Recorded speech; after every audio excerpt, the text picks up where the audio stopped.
I remember I was just terrified. I remember getting in the queue, and I waited for ages, and I got so close to the front desk, and I just had to like breathe. Like, am I actually doing this? Like, what am I doing? Am I really going to do this?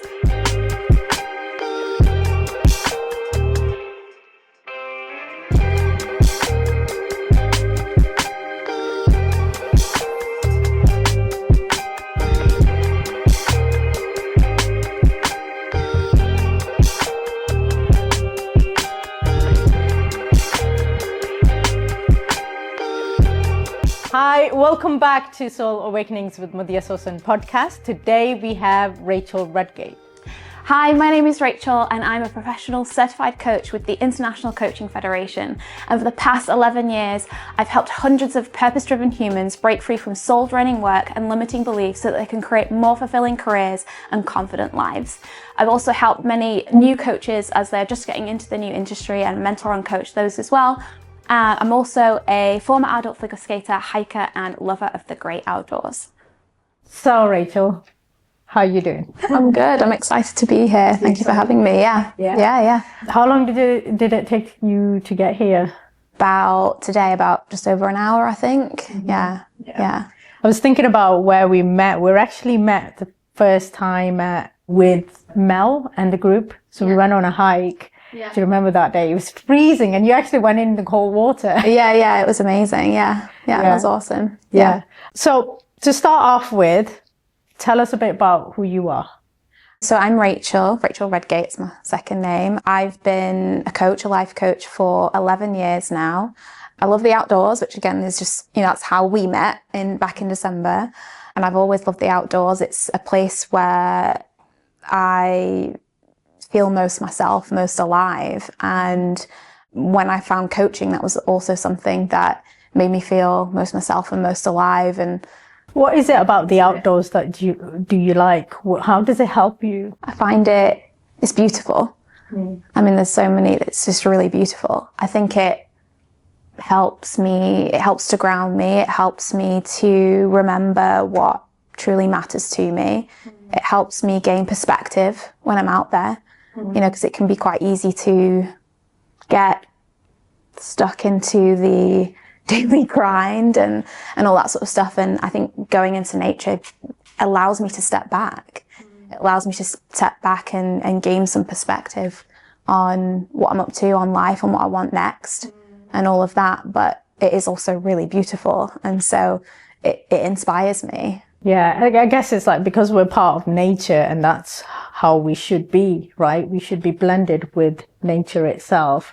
Whereas like the day and age that we live in, it's completely different. It's completely the opposite. We're on our screens all the time. We're not making those connections, the right connections, especially with nature.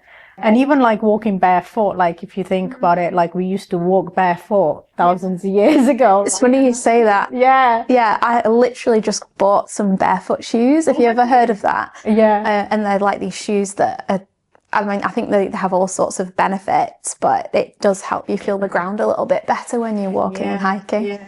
And but now we've got concrete and like we're walking, so our feet aren't used to it because it's like quite weak. So a lot of people have like feet issues these days, right? So tell me, let's go back to your childhood. Okay. Right? Are you ready for this? Okay. Yeah. Tell me, what was your childhood like? How was your upbringing? So I grew up very shy. And I still am, I think, very shy in lots of different ways. It's just, I'm not as shy as I was, and I don't think I let it hold me back as much as I used to. I've been in therapy for a number of years now, as well as I'm a client of coaching. I'm also a client of therapy. And my therapist says that the shyness that I had growing up was actually probably undiagnosed social anxiety. So what was my upbringing like? I mean, the things that stick out were how shy I felt and how difficult I found social interaction and being at school and all that sort of stuff. I grew up in a family of 4, so mum, dad, brother, and my family split. So my parents split just as I turned 14. So that's something that always sticks out in my memory, like it was a big turning point in my childhood / moving into adolescenthood and teenagehood. And yeah, I mean, those are the 2 things that stick out for me, is my shyness and social anxiety. My parents split, and then also like one of the things I really treasure about my childhood is the fact that my parents had a caravan in North Wales, and I think we used to go there like lots of weekends, all summer holidays and that sort of stuff, and I just loved running off into the fields and like exploring, and I think that's how my love for nature actually developed, really. So how did you talk about your parents splitting up? I think when you're young, you see your parents as like a whole, like, you know, they're the people that you look up to, you know, you feel like they're going to be glued forever, right? Yeah. When they split up, how did you feel, and what was that process for you? When they split, I think at first, with anything like that, with big changes like that, I think at first I was in denial. Like, I was like, is this really happening? No, it's not. They're going to get back together. You know, so I went through a stage of like not really believing it was happening. Yeah, I mean, that's how it felt at first. And then after that, yeah, I found it really challenging. And like I said, I was very shy. And so I think speaking to other people about it was very difficult. And therefore then getting the support that I felt like I wanted and needed around it was quite difficult as well.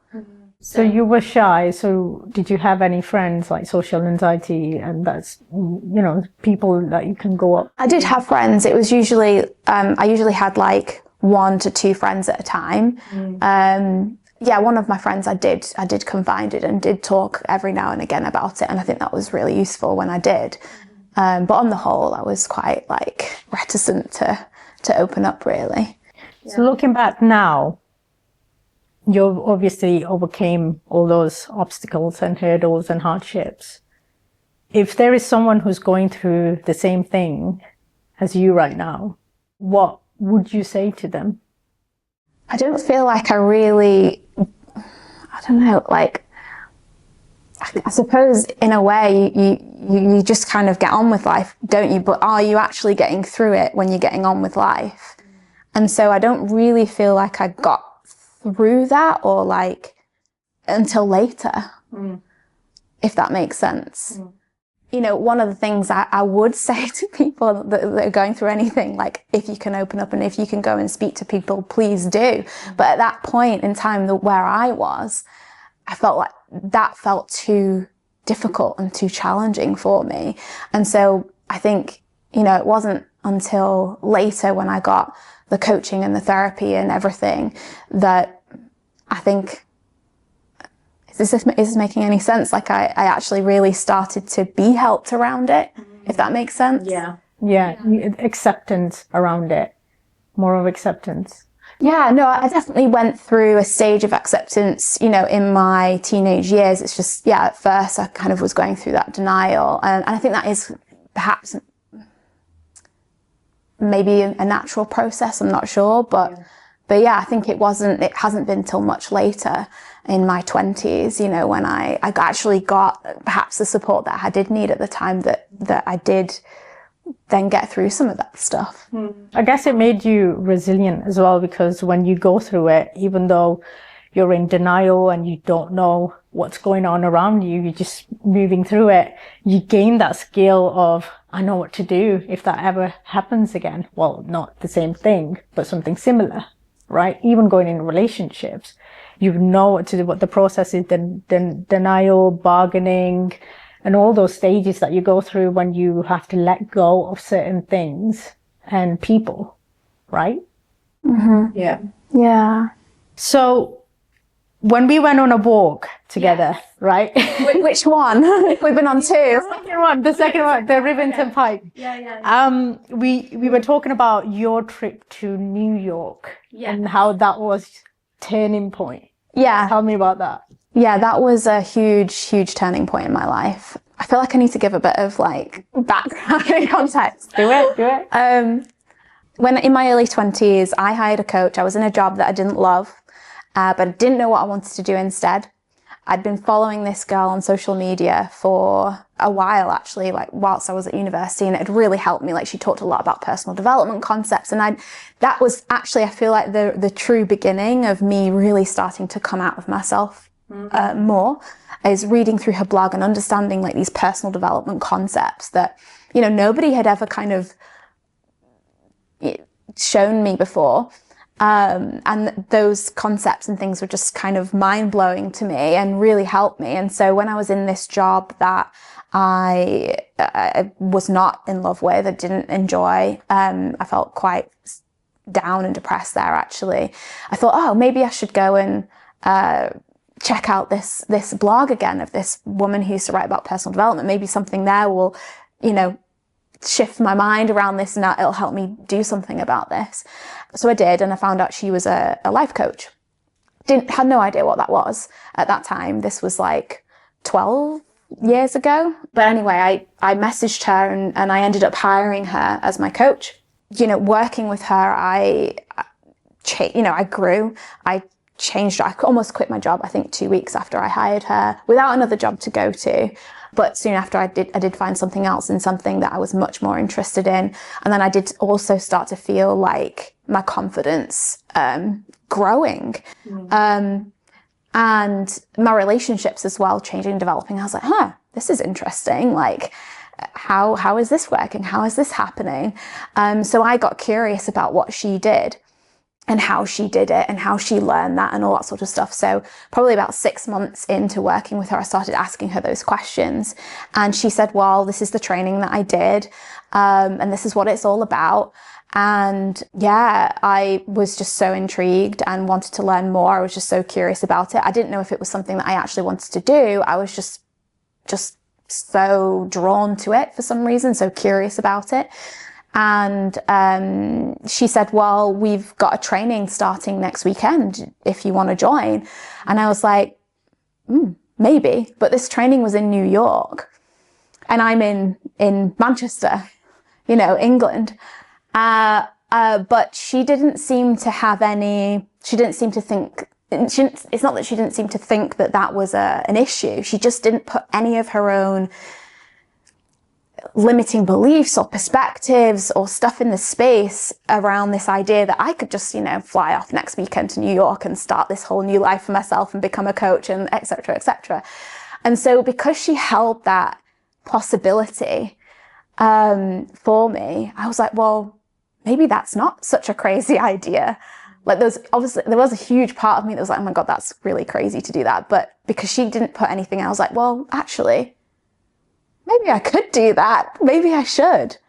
Wouldn't that be, you know, an adventure? So the next day I did actually sign up. And then the day after that, I freaked out. I was like, what am I doing? And this program was like, it was in US dollars. It was an American program. It was like $16,000 at the time. And I was like, oh my God, how am I? And I had to, the part of it was online, or a lot of it was online, but you did have to do an in-person training once a month for 12 months. So I had to fly to New York every month on top of that. Wow. And pay for your flights as well at the same time. And pay for my flights. And pay, you know, I was living at home at the time, but I was paying my mum rent. So, and pay that and all that sort of stuff. And I wasn't in a terribly high paying job or anything. And I was like, oh my gosh, how am I even going to do all of that? But also, what are people going to think of what I'm doing, you know? So I had a freak out. Yeah, I could imagine. And I was like, I don't know if I can do this. Yeah, for a few months, I wasn't sure if I was going to go. Eventually, I got a lot of support actually from the other participants in the training to go, emotional support. And so eventually I did. I booked a flight and I went.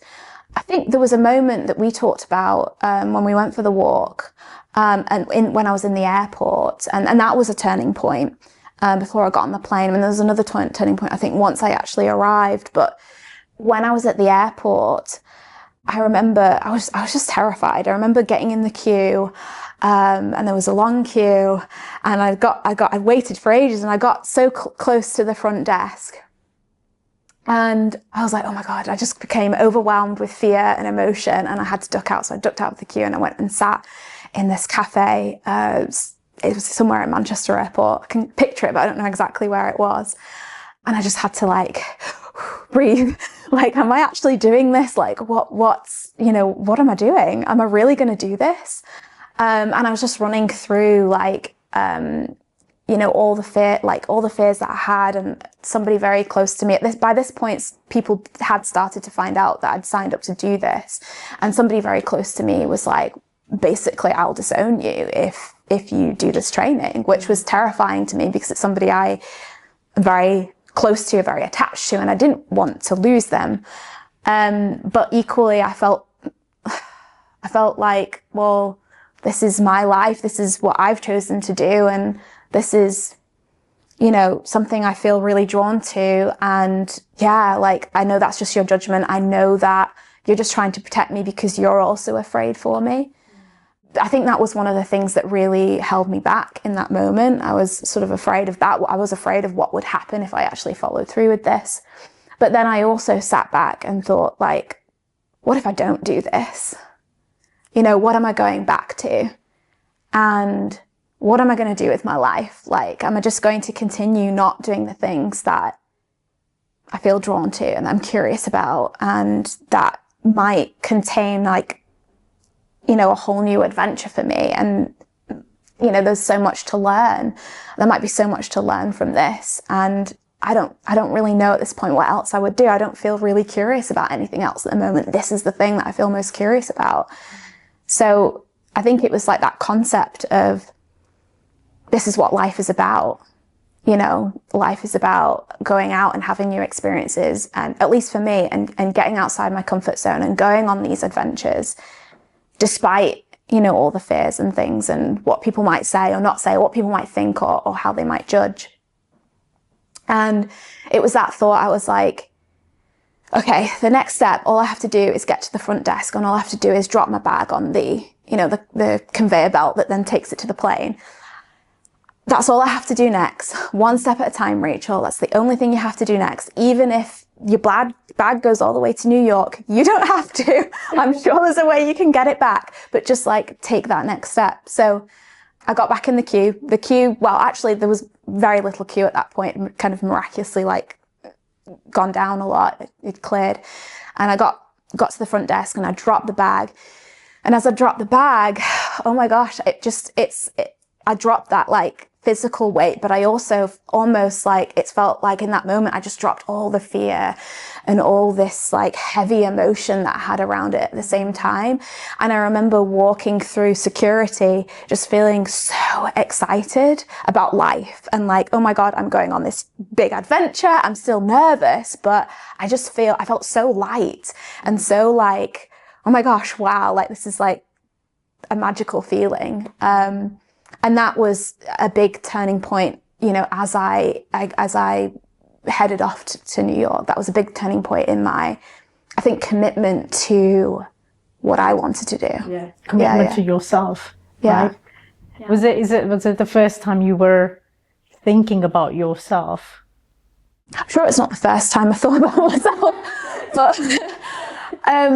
but I think, yeah, it was pivotal in that. Because it feels like it was like someone close to you is saying no, and it's like you want approval from them. Yeah, I did. You're going against them. I did, yeah. And that's really courageous. And I think it's really, really courageous thing to do. Because sometimes when we have people who care about us think that they know this is what you need to be doing, but in your heart, you need to do something else. To break away from that is difficult. It's really difficult. Yeah. And I cared about how they felt too. And I knew that I was scared when they were scared. It's just that how they were showing their love for me, I suppose, or their need to protect me or desire to protect me, just was, I suppose, getting in my way of actually just going and doing the thing that I really wanted to do, ultimately, deep down. But yeah, that was hard. Yeah. Hey there, healers, wellness warriors, and holistic fans. Exciting news. We've just teamed up with Listening to Smile, a company all about healing through music. Imagine listening to music that doesn't just sound good, but actually makes you feel better. Now, here's the deal. Just listening to that music for 20 minutes a day could make a huge difference to your mind, body, and soul. And guess what? You get 20% off their awesome albums with the code Soul Awakenings. But wait, there's more. Want to improve your practice, earn more, and keep your work safe? Then this program is for you. It's all about opening up new possibilities and protecting what you create. So, are you ready to get started? Head over to their website, www.listeningtosmile.com, and let's begin your journey to feeling great. Don't forget to use the code Soul Awakenings to save 20% at checkout. All of these links and the code will be added to the description below. Let's awaken those souls together. Let's talk about your coaching. Yes. Right? Yeah. So what is it that you do, and how do you, I know many people who would be in jobs and feeling stuck, and they lost their passion, it's like autopilot, I've just got to be at this job, or they want to look for a new job, or they want to be their own boss, right? So if they're feeling stuck, how do you help them feel unstuck? It's interesting that you use the word feel. Like, because, feeling stuck, you could consider, like, are you stuck? Or is it just that you feel stuck? And how do you feel unstuck? I just thought it was interesting the way you said that. I coach them. I coach them. How do I make them feel unstuck? And that is, I think when people come to me, that is usually where they're at. They are feeling stuck. And I think really, the coaching process is about reminding people of who they really are. Right? And sometimes when we get more connected with who we really are, we do get clearer on also on what we want. Yeah. Right? I think for me, with that story that I just told, I was unsure whether I wanted to do the coach training program because of all these fears and things that I had. But I think if I'd taken the fear away, I did know that I wanted, that at least in that moment, that was where I wanted to go. That was the path that I wanted to take at that moment in time. And so I think part of the coaching process can be about, not always, like it depends on the individual, but it can be about getting clear on what is in your way of getting clear on what you want, and getting clear on what would have you be unstuck and what's in the way of you being in action around that and all that sort of stuff. But ultimately, I think the coaching is about helping somebody be more connected with who they really are. And then there's just so much more that you can see from that place. And then you take action on that. Does that make sense? Yeah, that does. And also the feeling, everybody knows my story. Like, it's not anything career-based, but it's been like, because I've been caring for my mom for 20 years, and I've had that feeling stuck. But I came to realize, it was only a recent realization that I felt stuck because I was keeping myself stuck in that situation. Though that I had no choices in certain aspects because, my mom is disabled and I have to look after her. But I was choosing to not to go out and make something of myself even whilst looking after my mom, right? I was choosing to do all those things.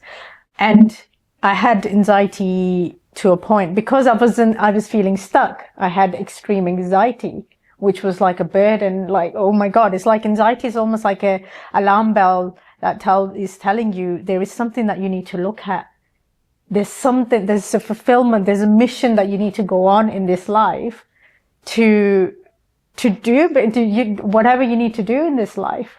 I think it's really, really important to follow your intuition and see where it leads you, rather than logical brain and thinking like, oh, right, okay, I gotta do this, but at the same time I feel stuck because you're going against your intuition, right? As you say that, it makes me think about, I feel like when we feel stuck, it's usually because we're not getting outside our comfort zone. Yeah, we're sticking with what's familiar, and for you what was familiar was where you were caring for your mom and doing all the things that you were doing, and it's scary to leave that, and so it's familiar, and so there's a sense of safety, and we might not, and yet we also might not like it, but it is also familiar, so we want to stay there, and getting outside your comfort zone might be the thing that would have you be unstuck, but it's so interesting. You rather stay somewhere you're familiar and be so uncomfortable. Because like when you go outside of your comfort zone, it's like the uncomfort, the uneasy feeling isn't as bad as it is staying stuck. Yeah, that's often how I've experienced it as well. It's the build-up is always worse than when you actually step over the threshold. Yeah, it's all like up here, isn't it? Usually. Yeah. Let's talk about confidence. Okay. How do you boost your confidence, leadership, and even health? How do you work with your clients? How do I do that, or how do I work with people on that? Say, for example, I've come to you and I want to leave a job, right? Yeah. And I don't have the confidence, or my personal life is taking a hit as well. I'm not happy at my job, and my relationship is not good either because I'm unhappy, and I'm not looking after my health. How would you work with me? I think one of the big misconceptions, about coaching can be that it's about giving advice, and it's not.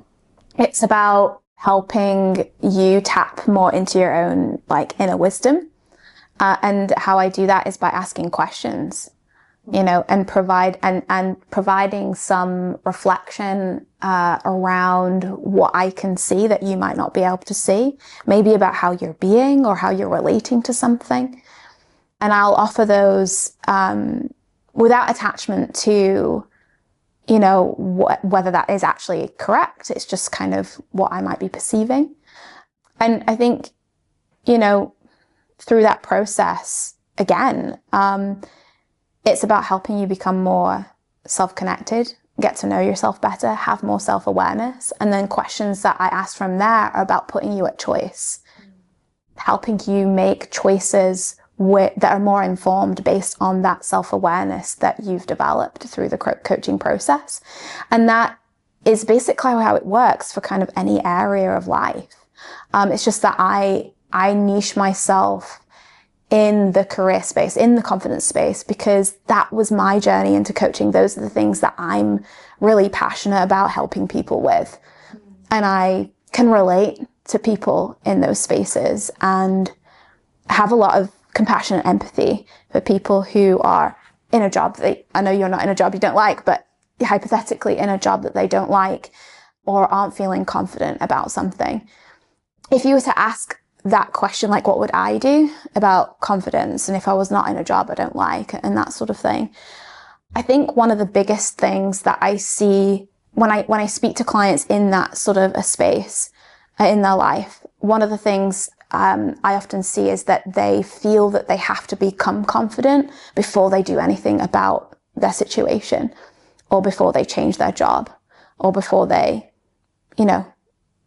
get outside their comfort zone, or whatever it is. And so one of the perspectives that I might offer in times like that is ask them to consider that maybe that confidence will develop as you start to make some of these changes, as you leave that job and try something else, as you go and explore something different. I think that's usually one of the main things that I see as getting in the way of a client of mine. Yeah. So it's more like what you talked about before is the clarity. So as you go on, you gain clarity and you gain more confidence in yourself, your ability. It's interesting because I think, in my personal opinion, or in my experience rather, sometimes somebody isn't clear because there's a lot of stuff inside of them in the way of them being clear. And what I mean by stuff is limiting beliefs or fears and feelings. But sometimes also they're not clear because they're not in action, and that action, like if they were in action, they go out and have more experiences and they get cleared that way by engaging with the world. And, it's like, how would you know whether you like banana huel, like we were talking about before, without having tried it? Like you can't like just look inside yourself to decide whether you like banana huel if you've never tried it. But so that's, and I think it's the same with confidence. Sometimes there's a lot of stuff that we can remove to get more connected with yourself and who you really are, aside from all those fears and limiting beliefs and all of the things that you have. But I also think confidence develops by getting into action in the world as well. So I feel like confidence and clarity can happen, like you can work on those in conjunction with one another. It's not that one has to come before the other. Does that make sense? Yeah, absolutely. Yeah. And I think you made a really good point about the clearing out of your stuff. Because I feel like, well, when we went on a walk, we talked about internal family system. We talked about different type of therapies, internal families.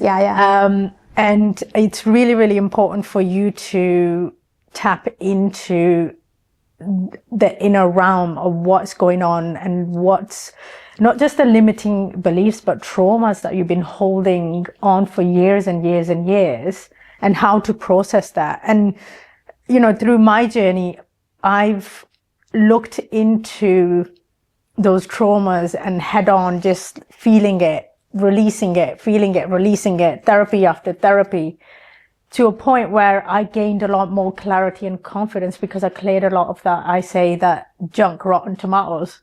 The way I explain it in my talks is like basically a trash can. Those traumas are rotten tomato, and you have to clear them out because they end up, it stinks, right? What do you do with that? A trash can, it stinks. So, yeah. So I think it's really good point that you've made in regards to it's really important for you to look inward and what are those limiting beliefs and what are those traumas that you're not looking into. And I suppose like the coaching and even therapy kind of comes in and kind of helps with that. Do you think the therapy, if you have internal family system, right, you're going really deep within your traumas, and then you have coaching on top of it, helping you with limiting beliefs and reset, like new mindset and new way of thinking, hand in hand, they will be the best therapies and coaching sessions that you can go into together, rather than you have to go through the internal family system or the coaching. If you combine it together in your journey.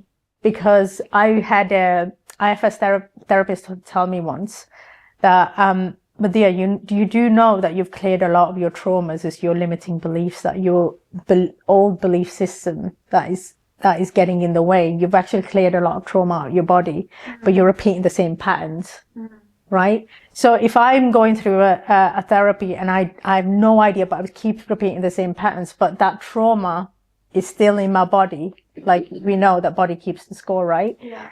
Do you believe that it'd be better to have those combined, where you're looking into yourself with those clearing those traumas out of your body, and then having the coaching alongside building those new patterns?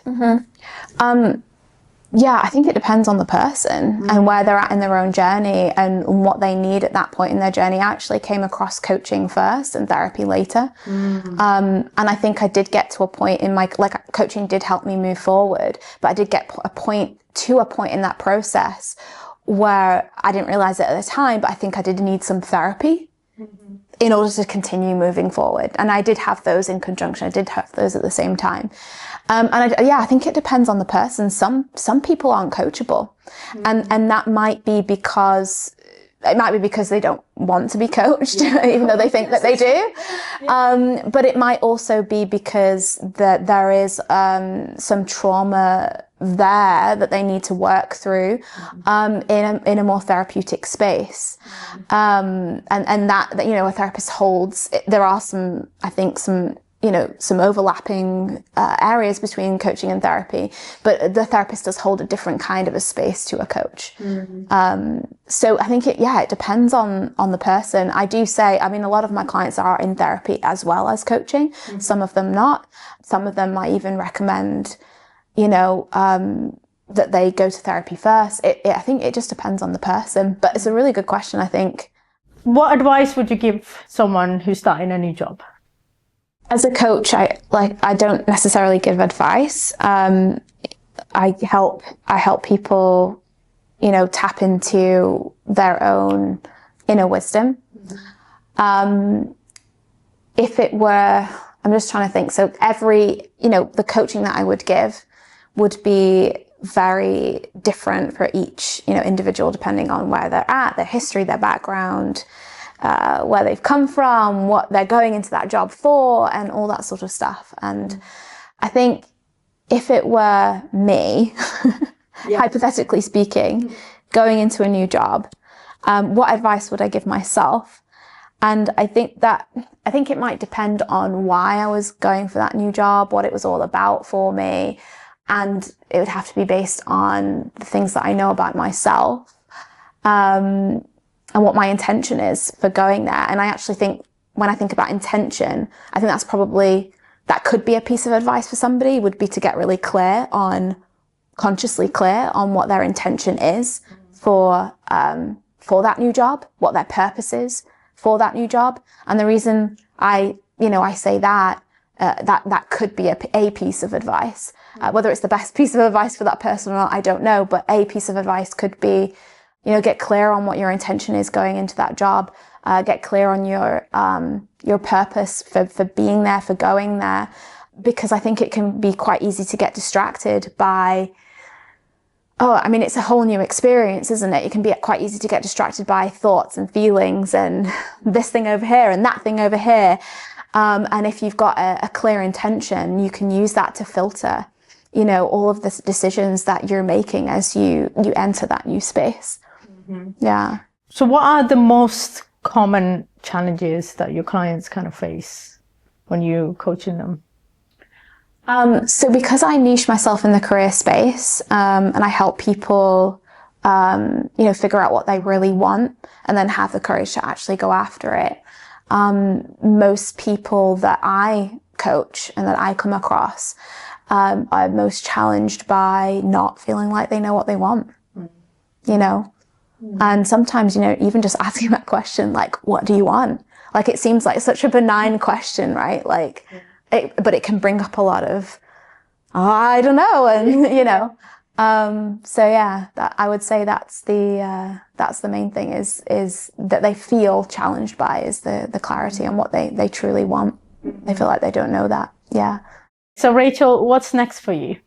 What's next for me? So this year, I decided this year is about getting out there and meeting more people and adding a bit more variety to my life. My word for the year is magic.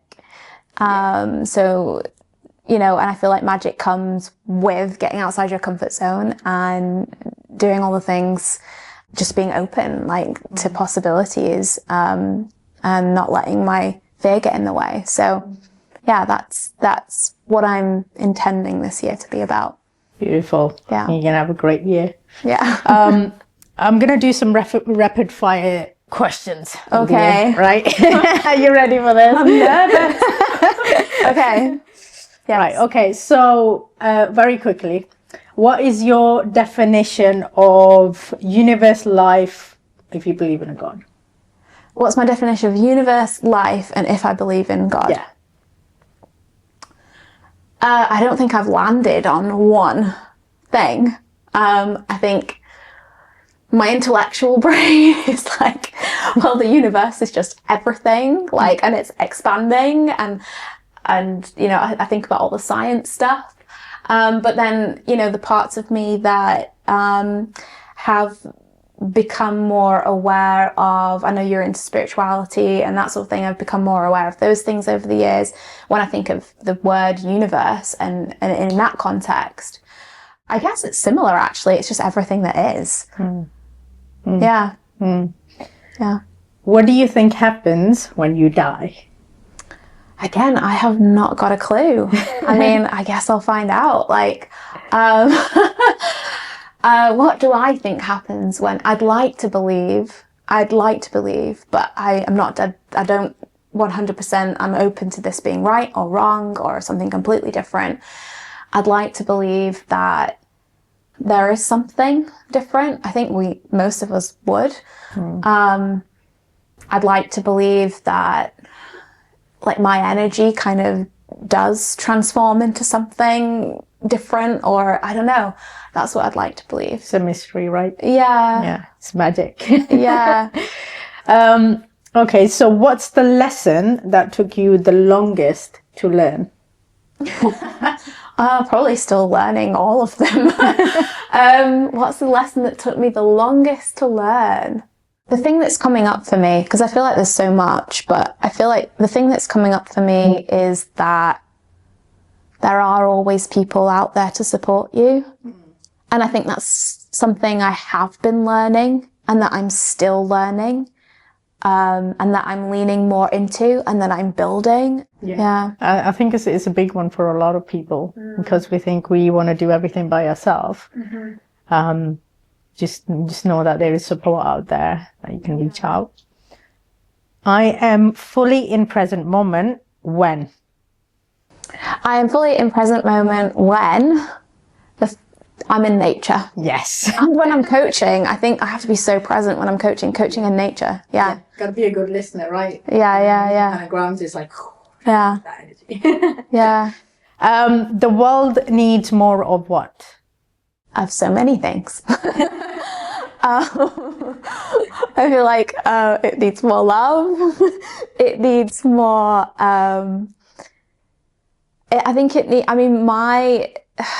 The reason I do what I do is to help people go for what they really want, and I think it needs more people doing that. It needs more people believing that they can, and like life isn't just about paying the bills and then dying. Like it can be a great adventure. And so I feel like it needs more people who are willing to lean into that. Beautiful. Yeah. If there is someone who's going through hard times, adversity right now, what would you say to them? Please get support. Like, please, I don't know, call like whoever it is, call a friend or a helpline. Like, I mean, there's helplines for all sorts of things, and some things I've been through recently, like the first port of call for me was actually not anybody I knew. It was an online support service. And then from there, that helped me gain the courage to then talk to people in my life and talk to my therapist, talk to my coach. Like, I think if you're going through a hardship, lean into the people that support you. And if you can't do that, then there are services out there that can help. How can people contact you? So via Instagram or my website, I would say those two ways. Yeah. Yeah. Thank you, Racheal. You're welcome. Thank you. Thank you. Such an incredible interview. Thank you so much for coming on and sharing your wisdom. I'm sure it's going to help many of our listeners. And thank you for being vulnerable as well. You're welcome. Yeah, that was a big, moment for me, I think, as well. Thank you. Thank you for listening to this episode of our award-winning podcast. We hope you enjoyed it. You can follow us on Instagram, Madiha Sosan 1, and YouTube, Madiha Sosan, for more content. Don't forget to like, subscribe, and share this episode with your family and friends, and let us know your thoughts on social media. A special thanks to our sponsors, the Resonance Center, for making it possible to use this beautiful space, and Racheal's Bonton Salon for my amazing shiny hair and makeup. You can find this and other episodes on Spotify, Apple Podcasts, and YouTube. Thank you once again for listening, and I will see you in the next episode.